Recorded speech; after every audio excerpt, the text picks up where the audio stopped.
Selam aleyküm saygılı dostlar, hoş geldiniz. Sizni er vaqt olgani gibi Musafirchen Etna restoranında selamlaymiz. Bugün bizler acayip istidatlı insanlarla böyle bir görüşümünü teşkil ettik ve ondan evvel bütün kelgen musafirlerimizni selamlaymiz. Online şeklinde bizlerini QTV YouTube kanalında seyretken seyircilerimizni selamlaymiz ve elbette ki musafirlerimizni takdim etemiz. Hareket ansamblinin yolbaşçıları Cemil Ablay ve Zarina Zinedinova.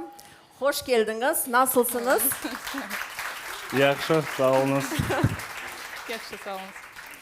И прежде чем мы начнем нашу беседу, хотелось бы посмотреть небольшой сюжет. Давайте посмотрим, а затем мы начнем беседу.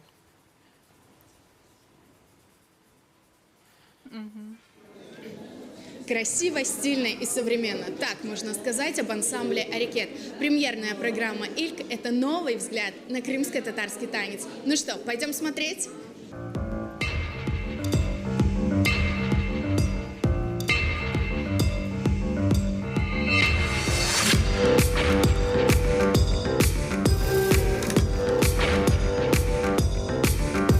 С первой секунды «Арикет» ломает стереотипы привычного концерта танцевального ансамбля. Зритель погружается в мир стилизованного крымско-татарского танца. Продумано все до мелочей. Музыка, костюмы, световые и графические эффекты, драматургия.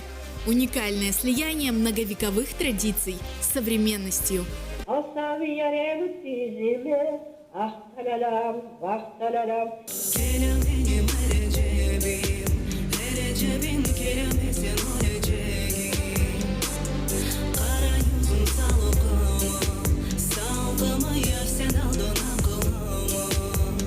Помимо народно-сценического танца, работаем в направлении народно-стилизованного танца. И сегодня мы именно собрали все номера, которые в этом направлении, и связали между номерами связали разными музыкантами, вокалистами, так, чтобы это было необычно. То есть у нас даже не было сегодня ведущего. Это вообще полностью, мы постарались полностью перевернуть формат. Хотелось собрать все свои номера, весь свой багаж, который за многие годы мы ставили на разных проектах. И сделать такой немногословный, но многозначительный смысловой концерт, чтобы зритель отдохнул душой.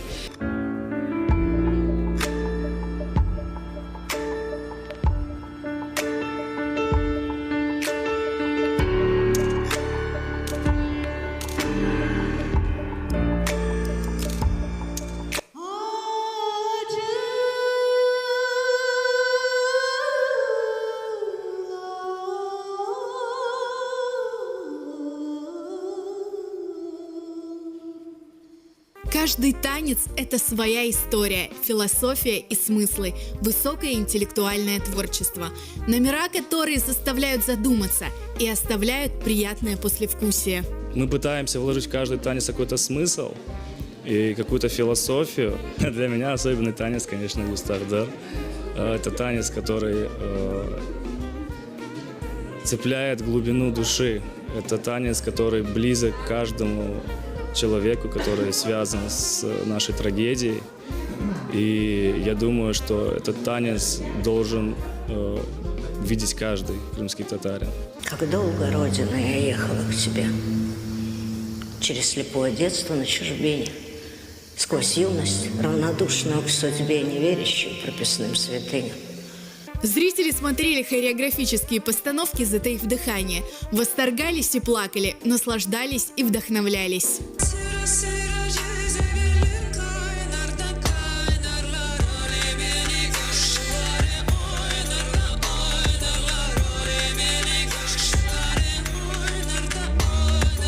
Что вы чувствовали, находясь в зале? Ну, откровенно говоря, это такая буря эмоций, я даже не могу передать. Мне кажется, половину концерта проплакала, потому что это настолько душевно, настолько чувственно. Я просто восхищена руководителями, и я восхищена артистами. Ну, вот мурашки по коже, даже когда говорю, это что-то невероятное, машаллах. Я нахожусь до сих пор под большими впечатлениями и эмоциями. Это что-то абсолютно новое, это феерично, это трогает самые-самые глубокие участки души. Я плакала, очень много плакала. Смотря такие концерты, ты понимаешь, что у нас абсолютно точно есть будущее. Это новое направление, очень трогательное такое. С удовольствием смотрели, с большим интересом. Фатма Ханум, поделитесь вашими впечатлениями. Как вам концерт? Я прожила миллион жизней вместе с танцующими на сцене. Я плакала, у меня вырывалось сердце из груди. Наконец-то у нас наши танцы вышли на такой уровень. Такого у нас еще никогда не было. Это вау. Рифат Бей, как вам сегодняшний концерт? Будете критиковать? Не буду. Сегодня точно не буду. Должен сказать одно. Мы доросли до национального такого шоу, такого масштаба, потому что действительно давно запрос на это был. Чем более разнообразна крымско-татарская сцена, чем более разного по возрасту, по вкусу зрителя она может привлекать, тем богаче будет культура. Они раскопали ДНК нашего народа и представили это. Очень сложные номера были, очень красивые, продуманные. Знаете, связь тех времен и нынешнего времени современная. Я считаю, что это было уникальнейшее представление.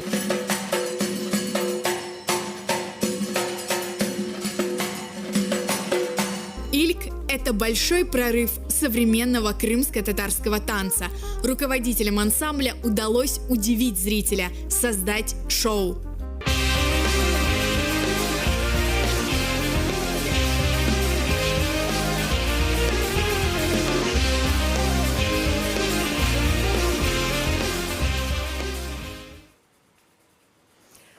Про первое такое танцевальное шоу, которое мы все очень давно ждали. Джемиль Аблаев и Зарина Зинединова, сайгыл достар, сізде субъект девамында өз сөйлеріңізді сеслендіре білесіңіз. Прежде чем мы начнем говорить о концертной программе «Ильк», хотелось бы задать, действительно, эта концертная программа взбудоражила крымско-татарскую общественность, но прежде чем мы об этом поговорим, расскажите немного о себе, о своей семье. Как так получилось, что вы оба занимаетесь хореографией? Признаюсь честно, я понял, что я буду заниматься хореографией довольно-таки поздно. У меня Анашка музыкант, и она меня с детства так пыталась, чтобы я был очень рядом с творчеством, с искусством. Я занимался скрипкой, потом флейтой, потом ударными инструментами. И параллельно с этим ходил на какие-то театральные кружки, но терпения не хватало. И Аллаха чоқ-шкур, я пошел в ансамбль Джемиле. Джемиле Ханум привила какую-то такую любовь к крымско-татарскому танцу. Но, тем не менее, я не понимал, что я буду танцором, то есть я не видел себя в танцах. И уже в возрасте, наверное, 19-20 лет я поступил в университет. И даже поступив в университет, я не думал, что я буду руководителем, что я буду учить детей. После того, как я увидел своих детей, своих учеников на сцене, вот после этого я твердо, четко, ясно понял, это то, чем я хочу заниматься всю жизнь. Зарина, а вы в какой семье родились? Я начала довольно-таки поздно заниматься танцами, наверное, с 9. Но для ребенка это достаточно поздно. И Саголсон, наша соседка, Лиля Ханум, она меня возила вместе со своими 2 дочерьми. Моих родителей не было времени, возможности на это. И вот она меня возила на танцы в центр города, к Олегу Алимову. И, наверное, до класса 11 я не представляла, чем я хочу заниматься в дальнейшем. И где-то в 11 классе, когда вот на весы встает выбор, чем ты будешь заниматься дальше, я решила, что хочу пойти по стопам хореографа. У меня в семье никого нет, никто не танцевал. Отец у меня закончил музыкальное училище, а так с танцами никто не связан. Ну а друг друга вы как нашли? Как вы встретились? Ансамбль «Крым». Да. Да, ансамбль Крым. Ансамбль «Крым» — это была наша первая встреча. Мы довольно-таки хорошо дружили. Когда появилась идея заниматься с детьми, но это было параллельно с школой, студией развития. То есть это, в принципе, изначально была студия развития, при которой был кружок танцев. Вот назовем это так. С кем вести, потому что я как бы мужчина, хочется рядом с собой видеть девушку, что преподавала девочкам. Зарина. Предложил Зарине, она согласилась, как бы отношения у нас были хорошие. И потом вот как-то мы очень много времени проводили вместе, и, наверное, в какой-то момент поняли то, что... В какой-то момент. Пора. 5 лет мы вместе работали. Если не больше, да. Знакомы, да, 5 лет. Но потом вот пора. Решили. Да. Так, а сколько лет Арикету уже вот сегодня? 6 лет. В 19-м году мы делали, да, 6 лет. Сколько на сегодняшний день детей танцует в Арикете? Наверное, около 200. Да. Машалла. Около 200. Да, то есть это, несмотря на то, что у нас мы занимаемся только в Акмечете, это один район, ну, наверное, самый танцевальный район Симферополя. Вот так получилось. По вашему мнению, почему сегодня родители отдают своих детей в танцевальные коллективы? Это все-таки модно, престижно, либо все-таки они хотят прививать детей к крымско-татарской культуре? Ну, это и то, и другое, я думаю. И модно, и возможность появилась у родителей, да, больше уделять время детям, водить на все возможные кружки, всесторонне развивать их. И в том числе и в танцевальной культуре очень много сейчас коллективов, в которые ходит много детей, достаточно много. И успешно, я считаю. Ну, мне кажется, также, насколько много детей у нас сейчас танцует, в принципе, да, танцевальная молодежь. Точно так же много тех, кто не то что не танцует, он, в принципе, не связан никак с нашей культурой, к сожалению. Да? И, пользуясь вот так случаем, хочу сказать, что то, что мы сделали, допустим, да, Ильк, танцы, которые мы делаем под современную музыку, это также является способом привлечь тех людей, ту молодежь, которая не интересуется посредством современности. Очень хочется поговорить уже про концертную программу «Ильк». Действительно, вы сделали такой переворот, можно сказать.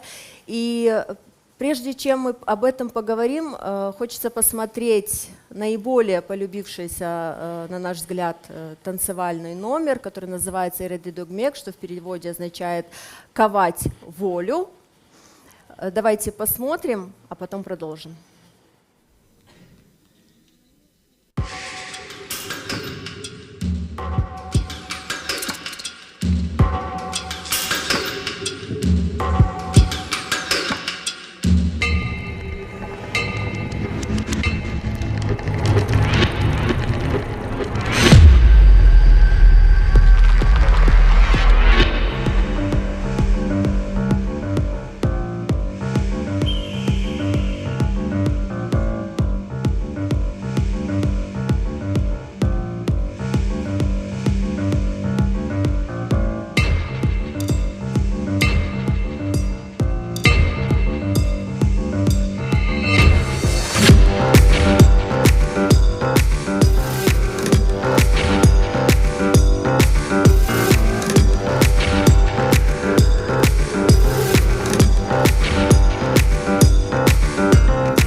Вообще привыкли, что в крымско-татарском танце мужчина это такой орел достойный, который там скромно объясняется девушке в любви. Это всегда праздник или такое скромное объяснение в любви. И также мы знаем такой мужской танец, как чобан ойыны. Но вот ираде догмек – это абсолютно другой танец, где мы видим силу, мужественность, какую-то даже маскулинность. Как пришла вообще такая идея сделать такой танец? Знаете, сейчас сидел, смотрел и понимал, насколько вообще проще танцевать на сцене перед зрителями, чем сидеть, разговаривать, говорить, какие-то свои мысли излагать. По поводу ираде догмек. Знаете, в этом случае, именно в случае этого танца, родилась сначала сама идея. Как вы сказали, у нас есть чобан, да, разные другие танцы. Ну, у нас что, у нас же не одни чобаны были, у нас были разные профессии. Я начал думать, какие еще профессии были. Когда-то давно ставили мы на детей, правда, танец одунжилар, то есть у нас ребята были с топорами, да, они были дровосеками. И вот уже непосредственно к этому концерту, к стилизованному, пришла идея поставить танец именно демирджилер. Но назвать мы его захотели немножечко по-другому, потому что здесь больше, чем, как вы сказали, здесь мускулинность какая-то есть. Действительно, у ребят есть какой-то определенный образ, и у меня тоже, соответственно. Поэтому называть танец демирджилер это было бы слишком просто. Думали и вот вложили. Вообще было полное название «Куч ираде догмек». Чтобы было немножко короче, мы сделали ираде догмек. Ну, я думаю, это все, в принципе, понятно. По поводу мускулинности, наверное, это образ, в принципе, который первый приходит при представлении демирджилер. Да? Какие-то мужчины, которые целый день возятся за железом, это костер, пламя, огонь, и это, наверное, уже закаляет и сам характер. Поэтому образ рождался именно такого какого-то мужчины, который целый день с утра до вечера держит тяжелый молот в руках. Настоящие крымско-татарские. Демирджилер. Сайгылдаслар, суалларыңыз олса, егер чекинмеңіз, сеслендіріңіз. Вы вообще, так можно сказать, сломали представление о музыке и о танцах. Почему? Потому что некоторые номера, композиции ваши были без музыки. Вот мы видели девушки, которые представили композицию под стихи Лили Ханумбуджуровой. Также были парни, которые танцевали под звук стук сердца. Вообще, как пришла такая идея? Наверное. Ой, вопрос с музыкой – это самый сложный, на самом деле, самая сложная тема, которую можно развивать очень долго, и это очень больная тема, потому что… Она больная, разве? Кстати, она сама предложила задавать вопрос, да, поэтому я влезаю. Убирайте слово «больная» вообще теперь отсюда. Это не просто здоровая. Там все в порядке со здоровьем у музыки к вашим танцам. Севиля сказала правильную вещь, вы взорвали не только представление о крымско-татарском танце, но вы взорвали представление о музыке, которая должна звучать именно в крымско-татарском танце. Дюна, как будто стук сердца, вообще нету музыки. Эти вот физа и сусеси, по-моему, танец назывался. Но это, как вы умудрились взять музыку другую, но сделать ее крымско-татарской? Лилия Ханум, а как вам композиция, которая под ваши стихи была, ваши впечатления? Давай, пусть они ответят сначала на мой вопрос, ладно? Пока микрофон. Ну, на самом деле, это смелость вот такая, да? Ну, молодость души вашей, понятно, да? Потому что, вот, ну, я не знаю, вот человеку в годах, который там уже 380 лет смотрит крымско-татарские танцы, скажет: ой, кощунство какое, разве так можно? Вот это. Нельзя, а вы взяли и сделали. Вот просто, ну, толчок какой-то был, не боялись? Искали специально же музыку, правильно? Да, искали специально, и не первый год. И в концерте присутствовало очень много музыкального материала, в принципе, который является нашим. В принципе, Энвер Измайлов — это такие у него произведения прекрасные есть. Ну, их очень сложно адаптировать под хореографию, которая привычна для нас. А здесь можно фантазировать очень много. И поэтому мы не могли обойти какие-то произведения, которые вот они на поверхности лежат, и их можно использовать, и они все прекрасны. Алима Куртмеметова вещь, она, ну, не знаю, она какая-то фантастическая для меня. Этот танец очень много лет уже в нашем коллективе есть.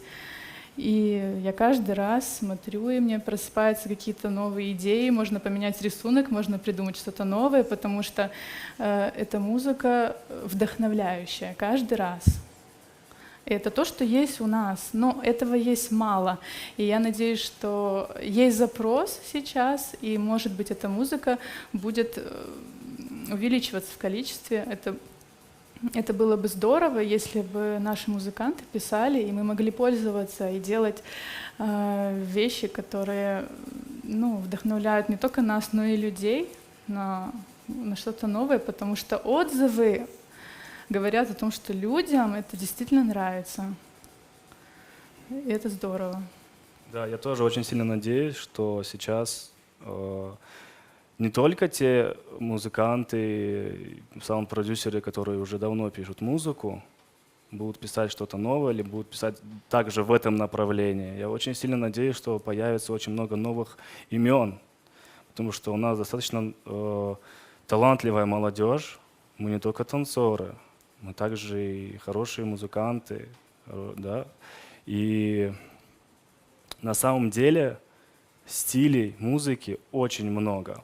Современных стилей музыки тоже очень много. И я уверен, что если наше общество готово к таким танцам, к таким концертам, то оно точно так же готово и к каким-то новым форматам музыки, а тем более наша молодежь. Почему мы не можем сделать, писать музыку точно в таком же направлении? То есть взять какой-то один инструмент, пусть это будет, и сделать ее в современной обработке. Пусть это не обязательно, чтобы это была какая-то старая песня.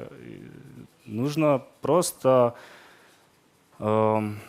думать в этом направлении.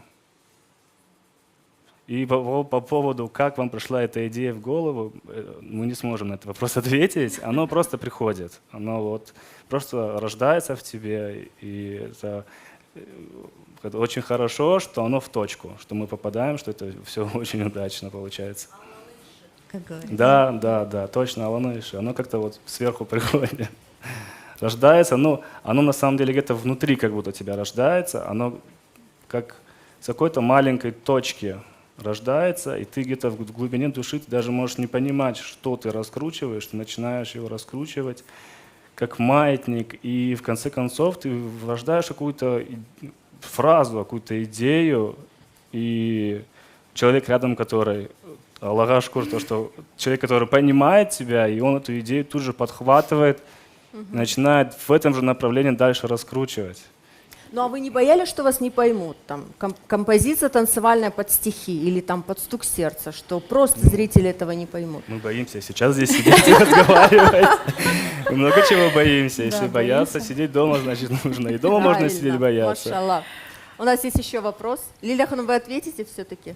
Не очень скромно мне уделять время. На самом деле я не знала, что в программе есть танец на мои стихи. Вы как Алим, предатель, не сказал мне, хотя мы работаем вместе, он мне не выдал этот секрет, и поэтому для меня был первые несколько секунд был просто шок.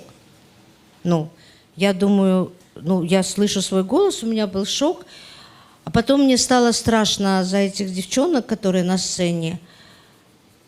И не потому страшно, я уже поняла, что они сделают все, что угодно, потому что я до этого много посмотрела. Вы знаете, мне всегда очень больно, когда маленькие дети или вообще дети читают эти стихи. И молодые люди исполняют под эти стихи танец. Ну, я не знаю почему. Мы вообще не хотим, чтобы вы это чувствовали. Да.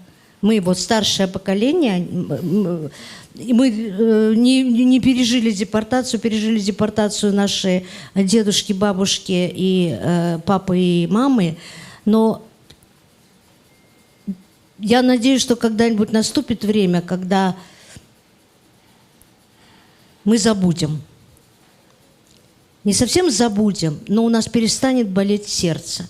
И не хочется, но это не то, что упрек вам, что вы детей там заставили. Это был шок. Это у вас получилось так, что я эти стихи-то, извините, знаю там, ну, очень давно, да? Я плакала. И от уважения к памяти народа. И от того, как они, девчонки, это делали. Какими лаконичными совершенно. Это же был даже не танец. Это, танцем это не назовешь, да? Это такой пластический этюд, да? То есть как можно лаконичными средствами передать вот эту трагедию, которая звучала там вот голосом в стихах. Там было очень много всего смешанного, очень много этих смешанных чувств. И весь зал тогда сидел, не только как я, затаив дыхание. Но я не могу сказать даже вам спасибо, да, потому что я могу вам сказать спасибо не только от себя, а, наверное, имею право сказать от всех тех зрителей, которые в тот момент находились в зале, потому что ваш танец... Он заставляет думать. Он будет память. Он дышит нам прям в самое сердце любовью и гордостью. А это очень дорого стоит. Çok sağ olunuz. Sağ olun Leyla Hanım. Bizde daha bir sual var. Eğer mümkün olsa mikrofonu bereyik hanımga.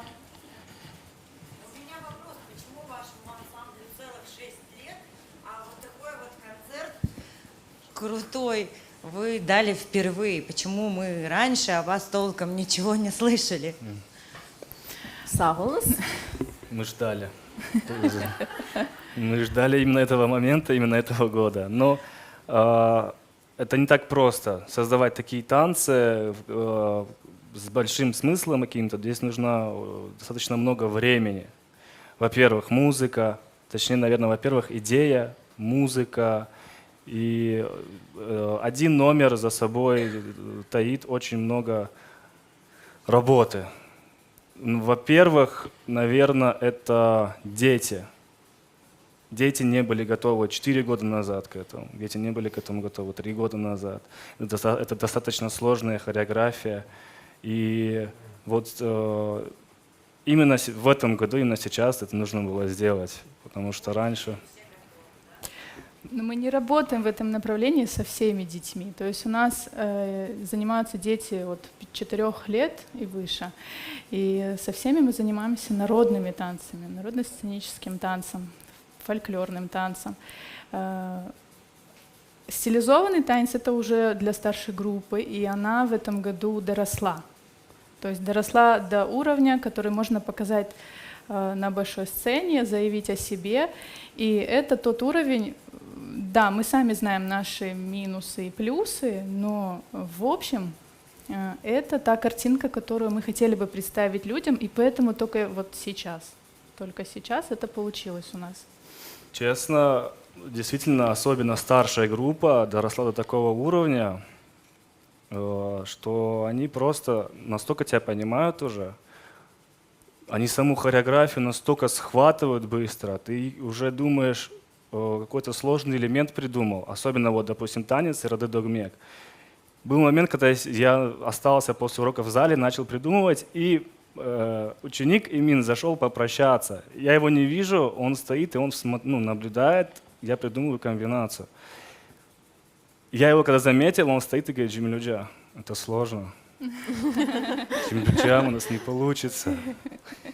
Но на самом деле у них так быстро это все получается, они уже на таком уровне. Я вот думаю, что дальше, что им давать, что им придумывать, потому что уровень, это наша гордость. что они так танцуют уже хорошо. В таком возрасте. Еще есть вопросы? Если есть. Но в концерте мне что понравилось, там танцевали еще Бабалар. А это, вот такая была изюминка. Они тоже входят в состав Арикета? Либо это такое Да, это какая-то... наша гордость. Вот вижу Марлинага, да. Вот как раз такие, вот к разговору о этюде. Перед номером «Демор» сидит Марлинага, который в этом номере участвовал. И это номер под ударное. Здесь, наверное, тот случай, где самое главное был характер. То есть здесь именно образ. И здесь не нужны были какие-то инструменты, чтобы передать этот характер. Здесь не нужны были какие-то сальто, какие-то акробатические элементы. Здесь нужен был именно Марлинага, который вот в этом силуэте, да, именно такой полумрак, где виден силуэт, и даже вот в этом силуэте видно эти движения сдержанные, крепкие, вот эти руки сильные. Вот именно это хотелось передать. Даже вот Марлинага не даст соврать. Когда я придумал этот кусочек, я ему показал, он буквально через день, через два приходит, я выучил, показывает. Я понимаю, что в принципе он делает по-своему. Но я понимаю, что он делает идеально. Он делает так, как он хочет, так, как у него это рождается. То есть дать свободу в этот момент, это было настолько для меня важно. И то, что он через себя это прочувствовал, это тоже было очень важно. И Саулнус Марлинага, Саулнус всем, кто участвовал, взрослая наша группа, которая буквально занимает, ну, если мы в апреле был у нас концерт, то пару месяцев вы занимались, наверное, да? Вот они за пару месяцев уже вышли на сцену. Эбет, эгер мүмкін олса, Бабалар ойыну, эгерде... Этюд перед танцем «Демор». Этюд перед танцем «Демор».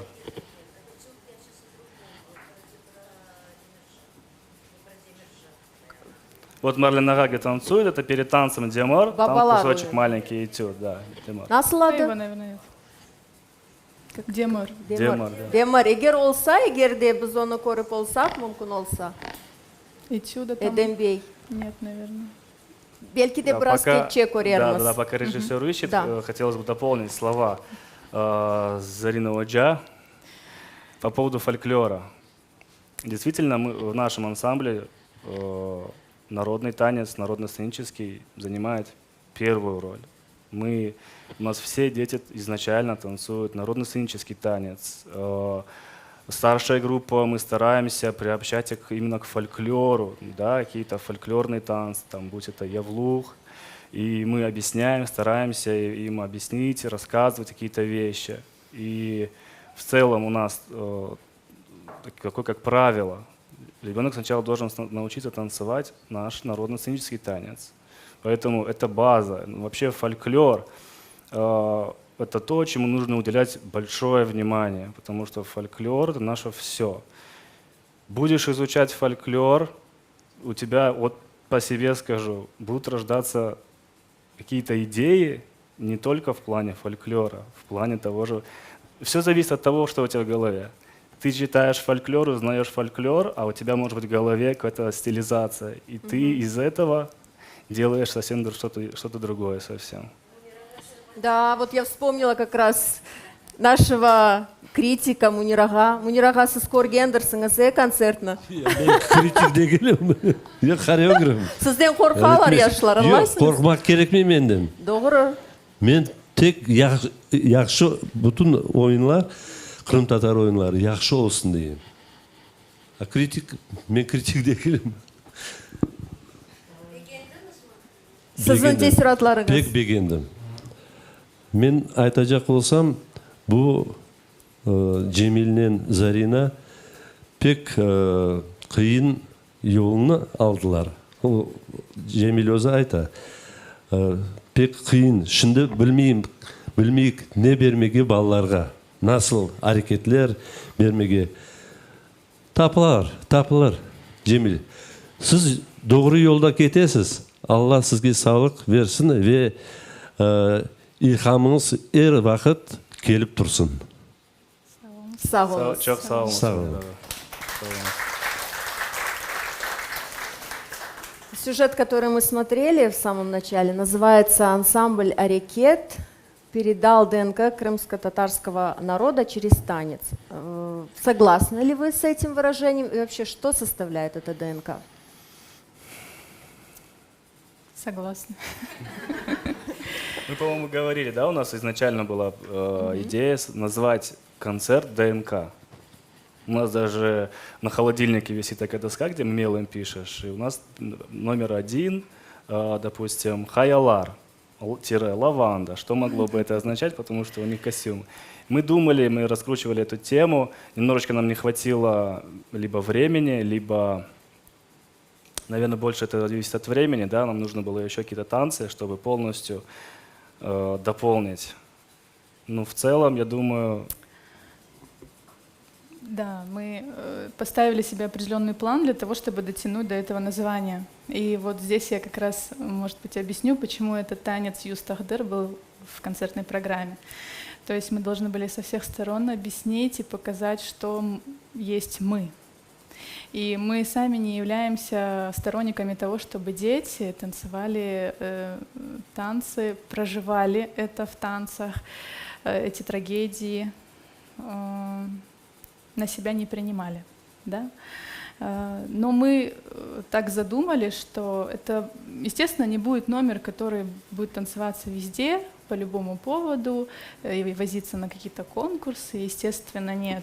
Это здесь и сейчас, сегодня, для того, чтобы в зале люди сидели, и они окунались и в трагедию, и предавались мечтам, да, и чувствовали весь спектр эмоций, которые вот нас охватывает, и мы хотели окунуть весь зрительский зал в это состояние. Поэтому этот номер присутствовал.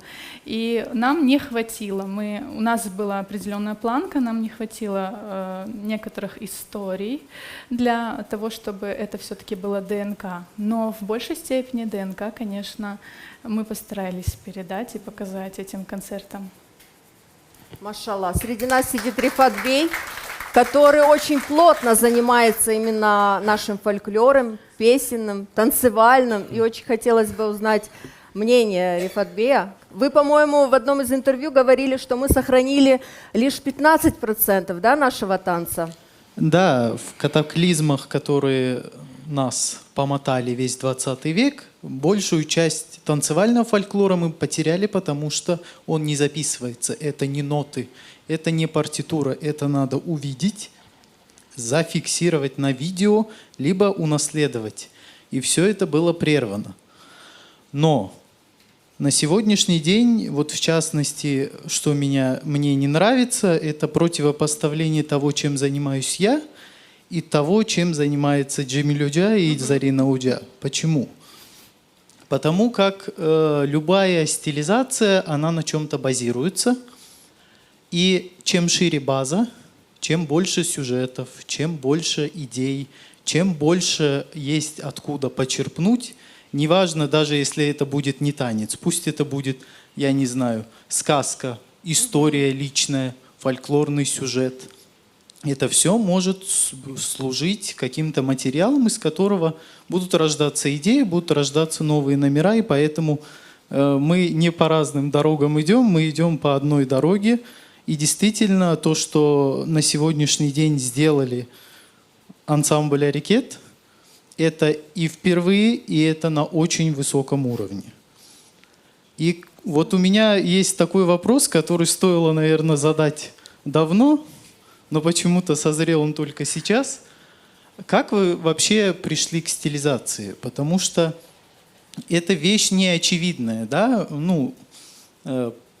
У нас есть определенный тренд, в котором мы движемся уже стабильно, вот несколько десятилетий, а стилизация – это новое направление, которое очень непростое, И вообще, кем вдохновлялись, на кого смотрели? Может, сегодня на кого-то смотрите, да, кто-то вызывает восторг, какие-то эмоции. Вот это хотелось бы мне от вас услышать. Сава у нас, Рифат-бey.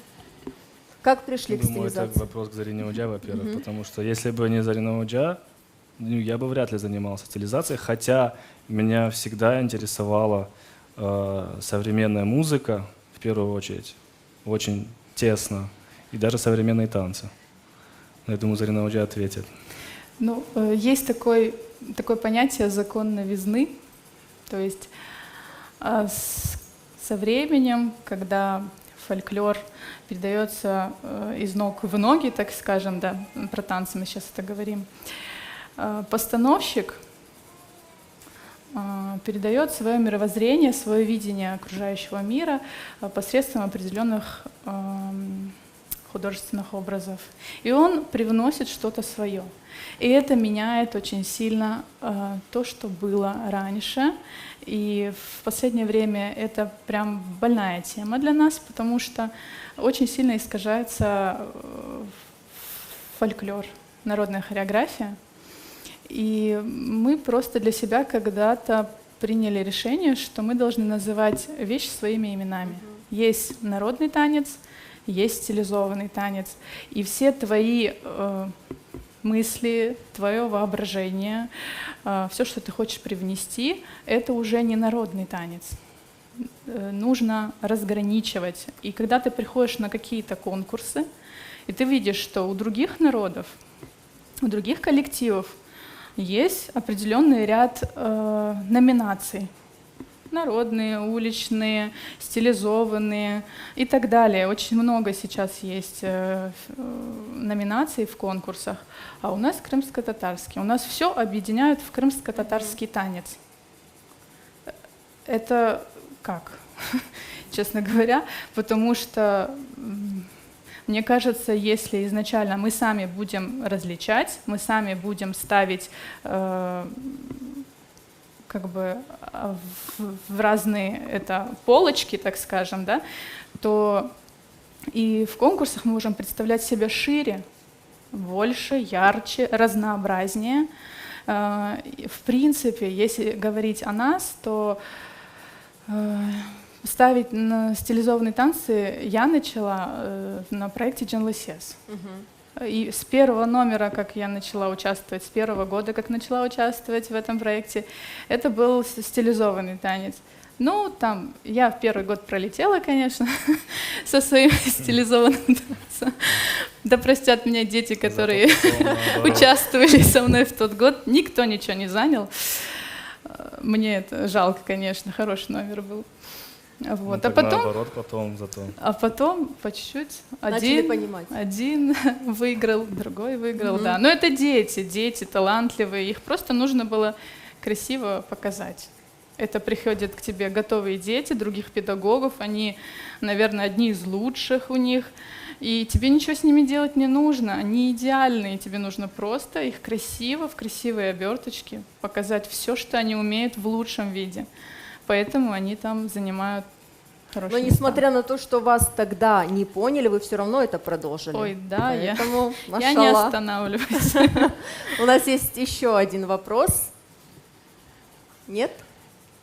Нет. Фундаментом декоративно-прикладного искусства является орнек. Это в наших вышивках, в керамике, в посуде, в одежде, в украшениях. Вы орнек показали в танце. Давайте посмотрим танец орнек, потом продолжим.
высыпал, и ben çalsam, alsam yarem tizime, aytalala, aytalala, sarsam ince beline, aytalala, aytalala, ben çalarım bağlama, kara kaşı var ağlama, ben buralı düğülün, mağalı bağlama.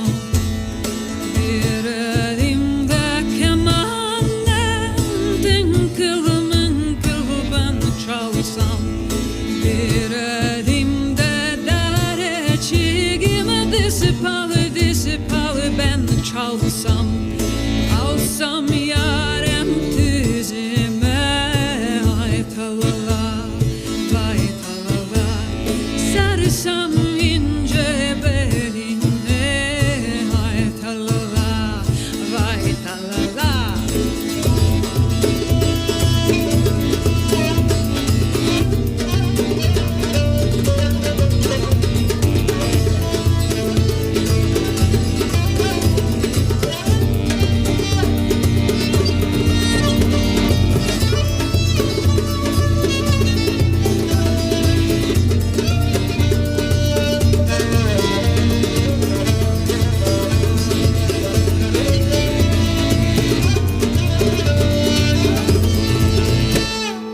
Bir elimde kemanım, tınkıl mınkıl ben çalsam, bir elimde dereçigim, disipalı ben çalsam, alsam yarem tüzime, aytalala, aytalala, sarsam ince beline, aytalala, aytalala.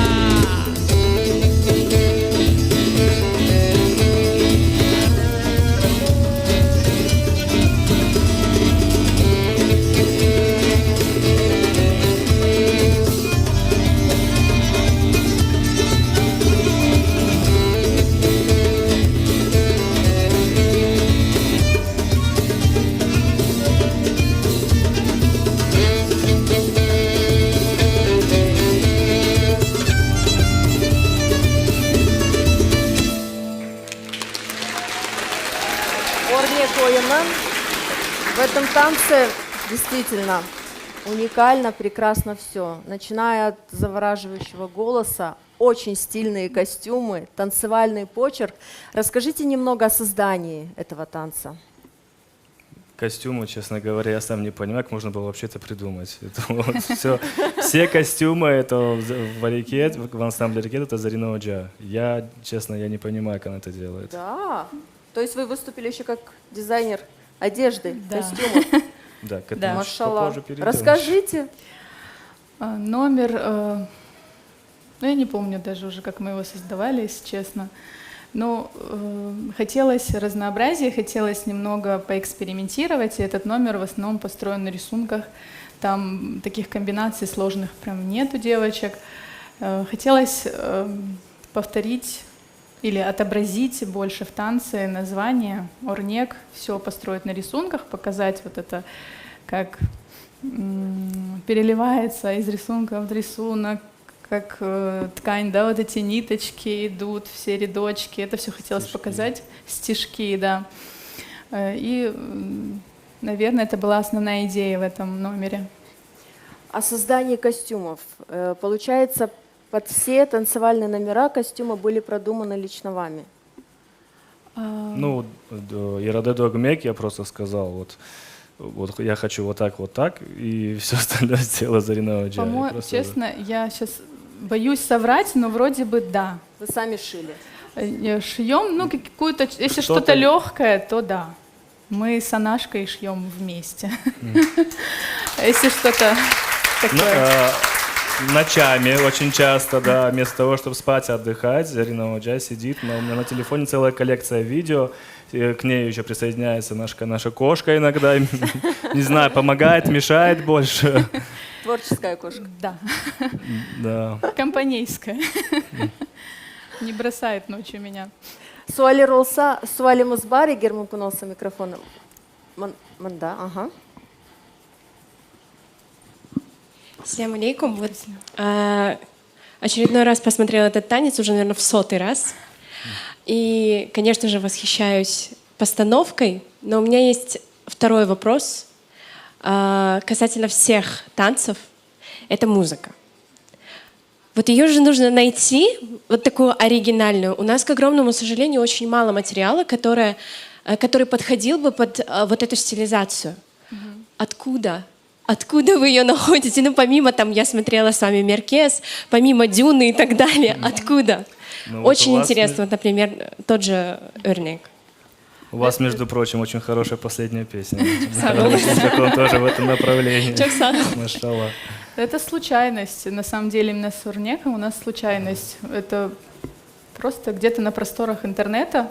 Мне она попалась, и я ее предложила Джемилю, говорю, а что если попробовать вот в исполнении иностранки? Тут важно зацепить. Вот если что-то слушаешь, главное услышать и зацепить это, понимаете, и оставить, и уже дальше уже ты либо используешь это прям в танце, либо хотя бы используешь это как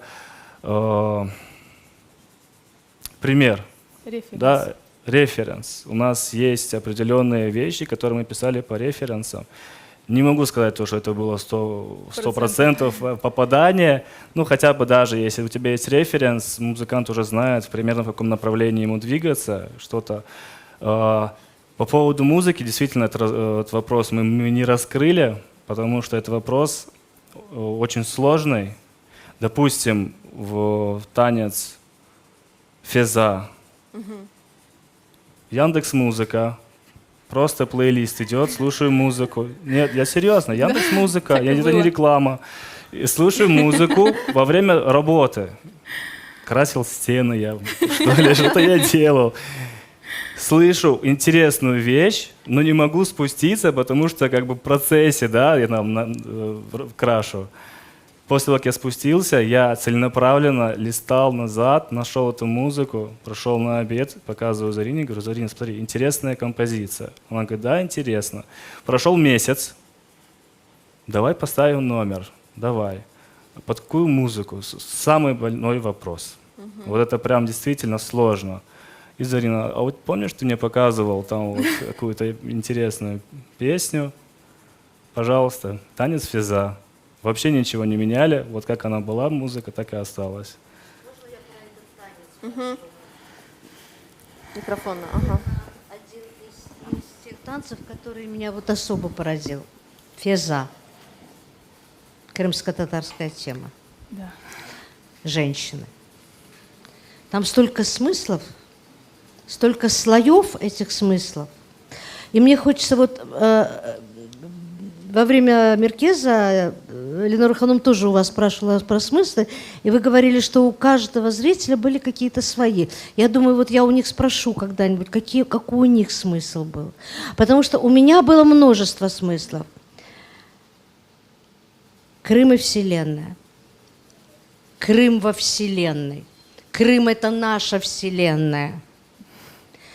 Женщина – это Вселенная нашего народа. Гравитация, сила притяжения, которая связывает всех нас. Много. А какой вы смысл вкладывали? Не вижу смысла вообще дополнять что-то. Супер. Если просто. честно, у нас есть такое правило, у нас часто спрашивают друзья, знакомые в беседах, о чем этот номер, какой смысл был. Мы поставили себе такое правило, что мы не рассказываем. Знаете почему? Мы боимся проиграть вам. Мы боимся проиграть, потому что нам сразу друзья начинают рассказывать свои варианты. И они идеальны. Они настолько идеальны, что мы думаем, все. Это правильное решение не говорить. Вы знаете, иногда рождается первая идея. да, вот у тебя родилась идея, как, допустим, Ираде Догмек, да, родилась идея, дальше ты ищешь музыку, либо пишешь ее, ставишь танец. Зачастую ты можешь услышать музыку и начать ставить танец. И только когда ты уже поставил танец, ты начинаешь сам видеть какие-то скрытые смыслы. Бывает даже такое. То есть эти скрытые смыслы есть, но ты их увидел, наверное, самый последний. Может быть, даже такое быть.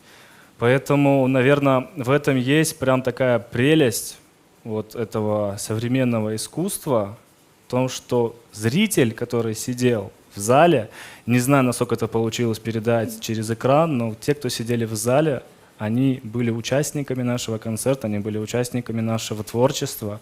Каждый зритель сидел, и у него внутри рождался какой-то свой смысл, какая-то своя, не знаю, вот у вас вселенная какая-то родилась, видите, во время этого номера. Это же прекрасно. Да. Вообще, грань нашего ДНК, это еще одна грань, это женщина. Женщина, именно она в ссылке сохранила вот этот, да, семейный очаг, сохранила нас и вернула на родину. И в вашем вот, концерте был танец «Она Юрега». Очень хочется посмотреть этот танец, а потом мы продолжим нашу беседу.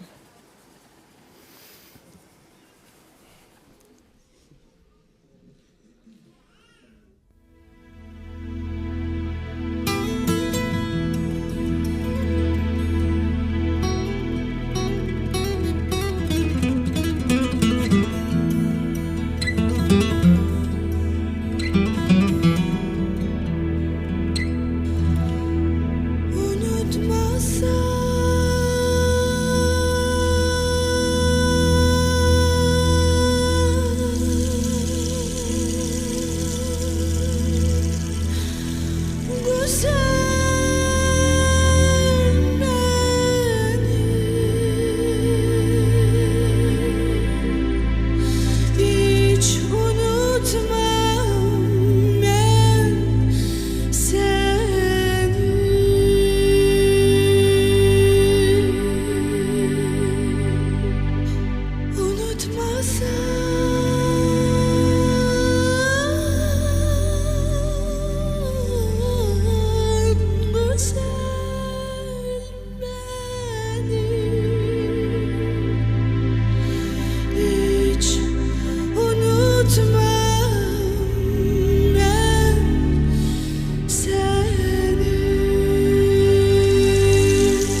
Машаллах, каждый раз мурашки, настолько трепетно, трогательно было передано такой образ материнства. Машаллах. Это сколько личного в этом танце, Зарина? Много. Джемиль ответит. Я думаю, Зарина не предполагала, наверное, как она насколько полюбит, насколько близок будет ей этот танец, когда она его создавала. Танец создавался давно. Совсем это близко всем, и в роли дочери, и в роли матери. Для всех это близко. И когда я его создавала, я как раз была в тот период на пороге, да, замужества. И у меня были свои эмоции. Сейчас уже время прошло, у меня другие эмоции. И мне кажется, он такой вечный. И столько состояний у женщины может быть, когда она поймет этот танец каждый раз по-новому. Вообще, конечно, очень, знаете, удивило, наверное, первое время после первого концерта. Приятно, когда ты спрашиваешь у знакомых, у друзей, какой танец понравился больше всего. И человек просто рассказывает один танец, второй, третий, четвертый, полконцерта пересказывает, и думаешь, так, больше всего какой понравился. И опять начинается какие-то, то есть столько номеров люди запомнили, люди вышли, и они не забыли ни один номер. Вот такое ощущение. Каждый номер какая-то отдельная своя история, которой люди умудрились проникнуть, и они запомнили это. Я думаю, запомнили надолго.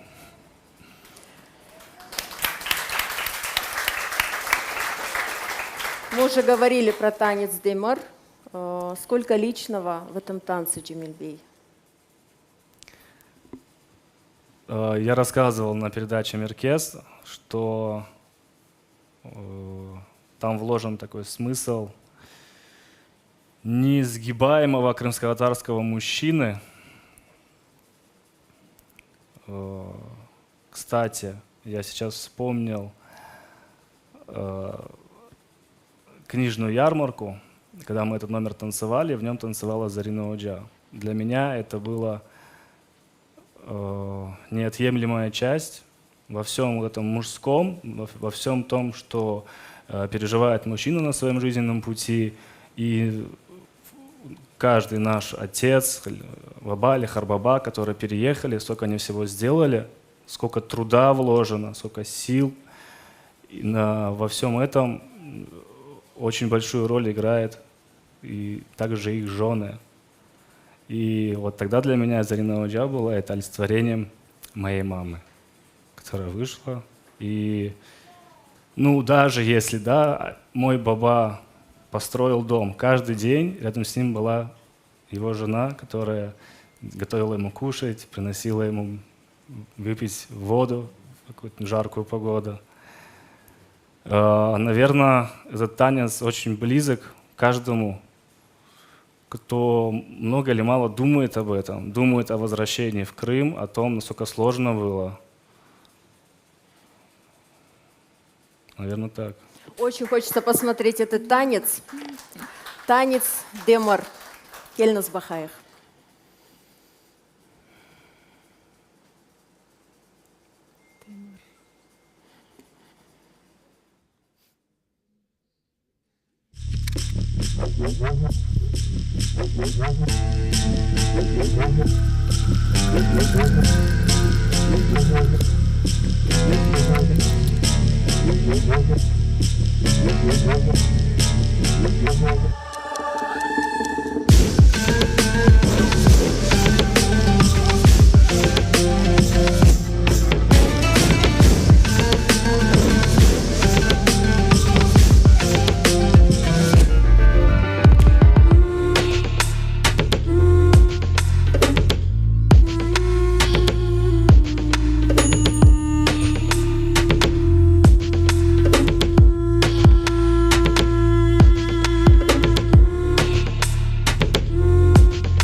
Такие костюмы очень сдержанные, лаконичные, строгие. Мужские образы тоже, Зарина, вы сами продумывали? Да.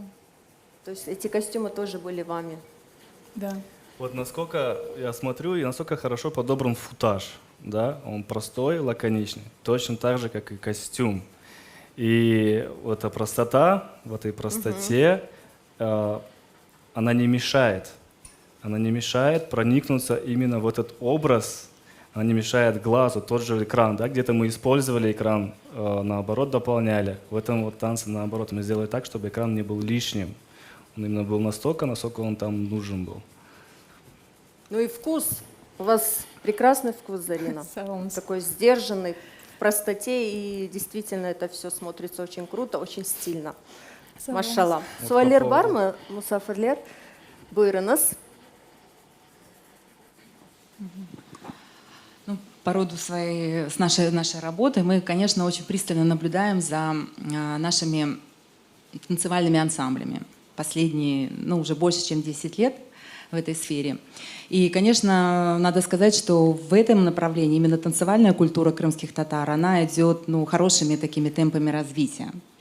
Вас, во-первых, много детей, которые задействованы, молодежи в ансамблях. И сейчас, если придешь даже на свадьбу, встретить молодежь, которая плохо танцует, практически нет. То есть вот эта вот культура, она у нас прививается с каждым годом больше и больше. Потому что я помню себя в ранней молодости, когда я танцевала в ансамбле Учансу, мы были одни единственные на этом белом крымско-татарском свете, и были как герои, нас там знали по каждого. И, конечно, я помню, в каком, наверное, убогом состоянии это все находилось, начиная там даже в условиях, в которых мы занимались, костюмы, которые просто несравнимы с сегодняшними, как нам эти платья передавались там с тех, которые были в 90-м году, а мы там в 95-м году. И мы эти платья еще как-то там дошивали, перешивали. И бедный Алиагар Аметли Османов, Али Алимов, он нам, конечно, сам, вот как вы говорите, сейчас сидел и при нас же на этих швейных машинках, еще он, оказывается, был по профессии сапожник, он нам эти туфельки отбивал, потому что иначе нельзя было. И тем не менее, сейчас, конечно, ситуация изменилась. И я и еще я хотела вот вспомнить такой момент. Сервер Ага тоже я знаю очень много-много лет. И он тогда, еще в начале 2000-х и даже в середине 2000-х жаловался, что у него всегда проблемы с мужским составом.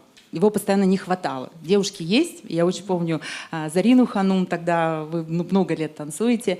И вот это была проблема. И он говорил причину, что это, конечно, экономическая причина финансовая, потому что говорит, мы не можем столько платить, а это мужчины, они должны содержать свои семьи, они уходят. И у нас постоянно с этим проблема. Конечно, так складывалось и визуально, и профессионально, и так далее. Сейчас я смотрю, что это самодостаточно. Вы существуете абсолютно частным образом. То есть никакой поддержки там какой-то государственной нет. И это прекрасно, потому что родители готовы платить, зрители готовы тоже платить, и все идет вперед. Костюмы, все дорого, все красиво. И есть хорошая конкуренция, в хорошем смысле слова, которая ведет, естественно, к развитию. Но скажите мне, пожалуйста, готовы ли наши крымско-татарские ансамбли выйти на некий такой, знаете, мировой уровень, или хотя бы международный, такой вот хотя бы, чтобы стать, например, ансамблем, если там Сухишвили или там Lord of Dance. Что для этого нужно? Деньги, время, что? Поддержка государственная. Нужна хорошая база. А если без нее? Мы можем без нее на такой уровень? Вы же сейчас доказали, вот на последние 5, даже 10 лет, что вы вполне можете быть самодостаточными. Я сейчас говорю о многих ансамблях. Вот вы сейчас сказали очень важную вещь, то, что мужчина, он должен кормить семью, да? У нас вот ребята есть и 18-летние, там, кто в университете, в колледжах учатся, абсолютно разные какие-то профессии. У нас Селим вообще физику преподает в школе. То есть очень разноплановые ребята, им это не мешает, в принципе, занятия, тем более 2 раза в неделю, параллельно со всем остальным, параллельно с учебой. Чтобы выйти на такой уровень, нужно, во-первых, прямо если говорить, хорошая зарплата. То есть у нас хорошее поколение танцоров, сильные танцоры, мы много чего можем в плане техники. Танцор, человек должен захотеть пойти в какой-то определенный коллектив. Это либо престиж, либо, что немаловажно, к сожалению, зарплата. Мы в таком мире живем, да. Если будут соответственные какие-то условия труда, то, я думаю, допустим, мужскую труппу набрать не составит труда, потому что действительно танцоров много. 2 — это база, определенная база, где это все, допустим, занятия элементарно будут проходить. 3 — это площадки, то есть готовить какой-то проект. Для чего? Международный уровень, должна быть возможность выехать, значит, на международный уровень, какие-то международные площадки, чтобы показать себя. Ну вот это вот 3 таких пункта, которых я вот сейчас, вот у меня в голове крутится. Может, Зарина Уджа еще что-то. Ну, в первую очередь, наверное, это, да, это какая-то поддержка финансовая все-таки. Потому что здесь, да, мы как бы ни от кого не зависим, это наш плюс, мы занимаемся творчеством, дети довольны, родители довольны, мы, естественно, тоже довольны, потому что у нас руки развязаны, мы свои какие-то идеи воплощаем, да, через детей.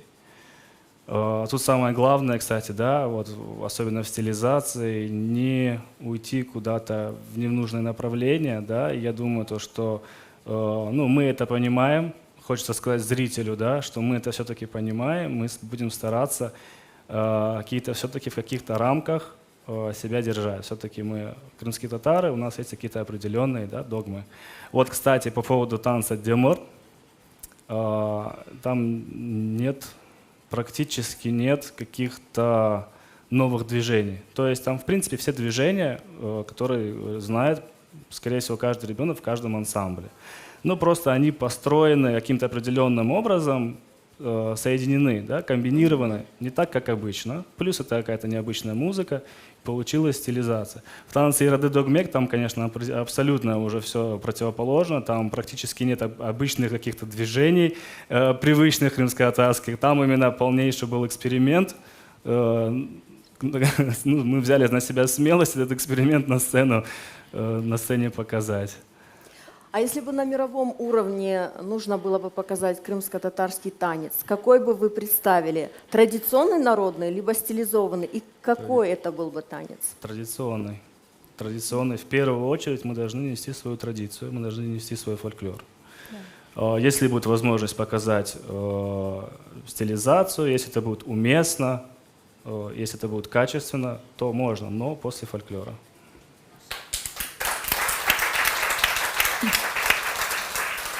Кене барлы суалер? Bu tarafka. Ассаляму алейкум. Сейчас заговорили за костюмы, уже который раз поднимается эта тема. И я помню, у меня перед глазами эскизы костюмов, которые Зарина Уджа создавала для меня. Вы были моим наставником 2 года подряд на Джанлысес. И это было ваше начало в пути стилизации, верно? Я помню, как она переживала за нестандартные костюмы, за написание трека. Тоже музыка была нестандартная и непосредственно за саму постановку. Как вы нашли в себе силы и как вы сумели отстоять границы своего творческого видения? И как вы этот запал донесли до сегодняшнего дня вот на таком уровне? Поддержка человека рядом.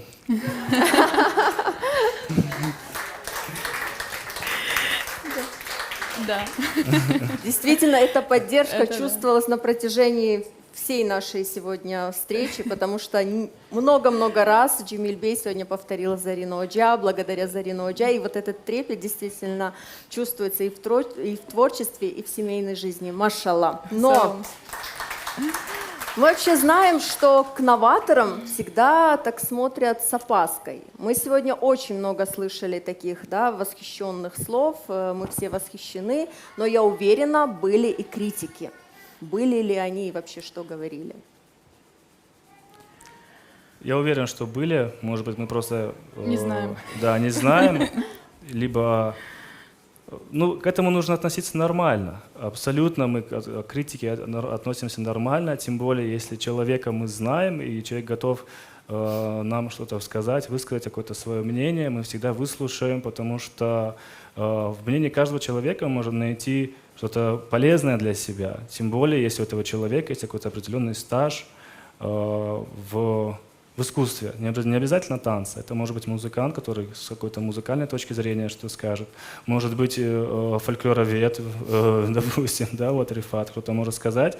Обязательно прислушаемся. Но критика тоже разная бывает. Конечно, мы фильтруем, мы понимаем, что есть люди, которые могут просто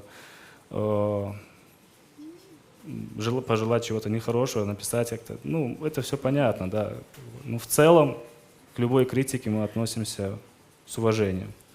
Не ошибается тот, кто ничего не делает, Да, на самом да. деле, То и есть не здесь экспериментирует. в первую очередь вызов самому себе, это все на сцене, да, показать. Наверное, это все-таки вот это и есть современное искусство. Это каждый раз вызов самому себе. Расширять свои границы. Точно так же, как и вы прошли, и вы тоже. Вот сегодня, да, много таких слов было сказано. Впервые мы даже не думали, что такое может быть. Мы расширяем границы вместе, да. Теперь уже, когда это сделано, я думаю, мы увидим больше таких каких-то продуктов в нашей крымско-татарской сцене. И опять же повторюсь, надеюсь, что будет больше продуктов в плане музыки, потому что мы очень сильно полагаемся на каких-то... Вот мне кажется, есть люди, которые сидят дома, что-то пишут, и каждый раз нет, это не то, нет, это не то. Не сбойтесь, выкладывайте. Есть площадки, абсолютно сейчас это можно смело делать. Выкладывайте. Если вы не будете... показывать это публике, вы не будете развиваться. Даже если вы выложите первый раз делаете плохо, второй раз лучше, третий раз еще лучше, а если будете сидеть и ничего не делать, так о вас никто и не узнает. Алтын сөзлер. Суалер бармы Кене? Мына бу тарафта.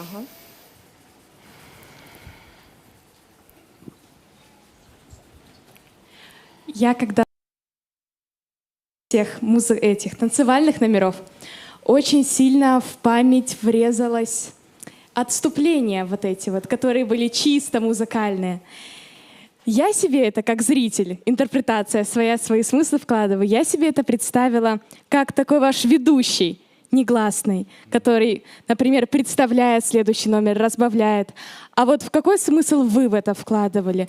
Ну, не в тот смысл, на который нельзя отвечать, а вот какую функцию именно играют эти отступления, потому что они такие же яркие, конечно, не выше, но на уровне с танцами. Чоксаумос. Действительно, мы постарались, чтобы вот эти этюды, как мы их называем, были не менее яркие, как вы сказали. Мы постарались каждому номеру выбрать определенную, именно, допустим, Ираде Догмек. Это был Даре Даул, то есть какое-то что-то мужское, да, инструмент, какой-то харизматичный. Юстахдыр — это была определенная песня, которая несет определенный смысл. И это же мы использовали не то, как и прием тоже. То есть прием в качестве подготовки к зрителя к определенному просмотру определенного.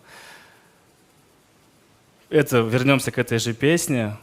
София Денишаева прекрасно исполнила. Зритель подготавливается за счет этой песни, подготавливается, он уже размокает, так скажем, у него уже сердце такое мягкое. И когда выходят девочки под стихи, начинают исполнять танец, это больше, получается, эффект создает. Как прием. Ну, конечно, самое главное, это общая концепция, когда мы уже понимали, что мы хотим, это то, что полностью весь концерт как одно единое, как одно целое. И без этих этюдов мы просто даже не представляли себе, как это можно сделать. Просто нам нужно было, оставалось выбрать, это будет инструмент, какой инструмент, или это будет песня. Или это будет танец подударный, просто под удары. Просто обычные удары, которые, опять же, не мешают сконцентрироваться на образе. Здорово. Чоксагылмыз. Кене бармы суалер? Какой будет следующая программа? Чем вы нас готовитесь удивить? Мы готовы удивить, да, кстати, возвращаемся к костюмам. На мне сейчас рубашка. Тоже Зарины. Да, Зарина Уджа это делала. Эскиз. Но это в последнем танце, танец сербест, наши ребята были в такой рубашке, правда, других цветов. Мы решили, что мы можем, в принципе, сделать такие же рубашки для общего пользования. То есть люди нам говорили: у вас такие классные костюмы, а где такое найти, а где такое купить? Мы подумали, почему бы и нет, если это людям нравится. То есть, опять же, запрос, да, современное искусство — это отклик на запрос современного времени. То же самое, запрос людей. Мы решили, что это будет очень даже неплохо, так как это идет параллельно с нашим творчеством. Это творчество, это тоже неотъемлемая часть творчества. И Хисмет Олса у нас будет какая-то... одежды, да, ракет. наверное, это бренд будет, да, какой-то определенный. Есть много очень идей, которые нужно воплощать. То есть оно рождается, и чем это хранить где-то в себе, убирать в сторонку, почему, если мы можем, имеем какие-то ресурсы, мы можем это сделать, почему не сделать? Хисмет Олса, да, мы еще, правда, не решили, как его назвать. Если какие-то есть варианты, пишите нам в Инстаграм. Мы будем рады каким-то вариантам. Машалла, успехов вам. А по поводу нового продукта, это очень такой сложный тоже вопрос. Мы решили для себя не торопиться. То есть мы задали для себя даже какую-то определенную планку, и мы должны теперь ей соответствовать. И, наверное, мы какое-то время будем просто делать то, что нам нравится. Вот это наша какая-то такая задача, не задача, а какое-то правило даже. Делать просто то, что нам нравится. Если мы услышим музыку, которая нам понравится, мы просто сделаем под нее то, что у нас будет изнутри, да? То, что нам будет точно так же и с концертом. Потихоньку будем смотреть, надеемся, то, что другие коллективы тоже будут делать какие-то интересные номера, тоже будут приходить, вдохновляться танцами, музыкой, песнями, живописью, картинами. Мы всем этим вдохновляемся, надеемся на то, что сейчас тоже будут в этом направлении какие-то новые продукты.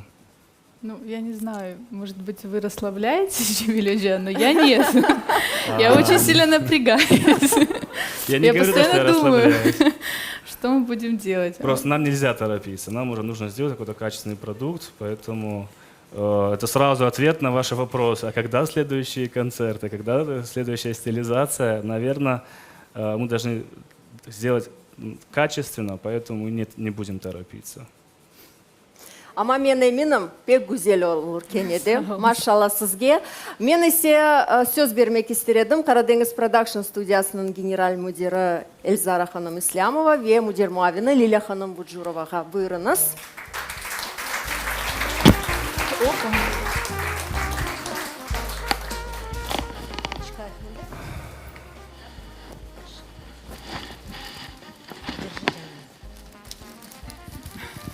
Когда мы с Эльзарой Ханум как раз вместе, идемте, Зачка, мы были вместе на концерте, и когда я поднялась к вам на сцену, я тогда сказала, что это очень умная хореография. У вас не только прекрасный дар дизайнера, я бы сказала музыканта, потому что только со слухом музыканта можно так филигранно подбирать музыку. Танцора, хореографа, педагога. У вас, вы очень умные, потому что, ну знаете, вот книжку написать, да, это сразу все видно. Танец, интеллект, философия. Вы показали, что это, в общем, совсем недалекие понятия. Это все вместе. И вы посмотрите, как это всем понравилось. Вы посмотрите, какая не просто благодарная, а умная у нас публика, которая все это понимает, которая находит свои смыслы. Искусство, которое заставляет думать,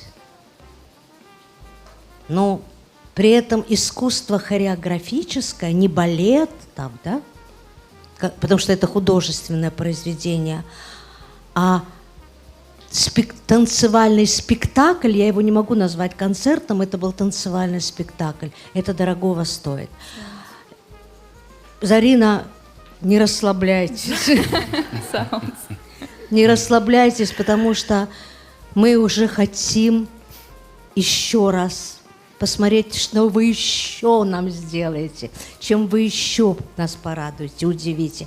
И огромное вам спасибо за то, что вы своим примером показали вот таким же талантливым, молодым, что не надо бояться, надо быть смелыми. Вас поддержат, помогут, покритикуют, но все равно обнимут и скажут «молодцы».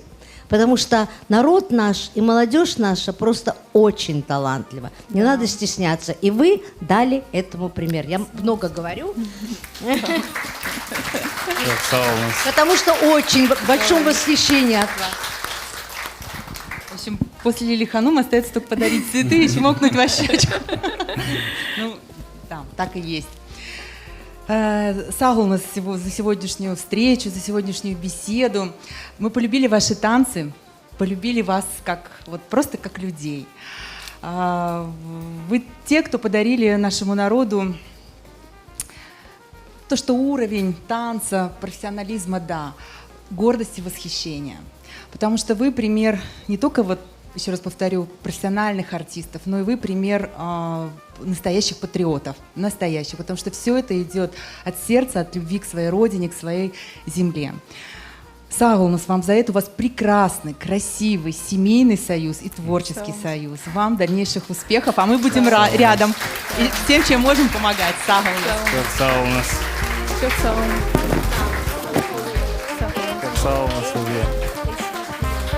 Да, мы тоже в свою очередь очень благодарны. Çok sağ olunuz. Sağ olunuz. Sağ olunuz Leyla Hanım, Elzara Hanım. Çok sağ olunuz Cemil Bey, Zarina Hanım. Siz gerçekten de yapkan işinizle çok su insanlar için çok böyle bir oyun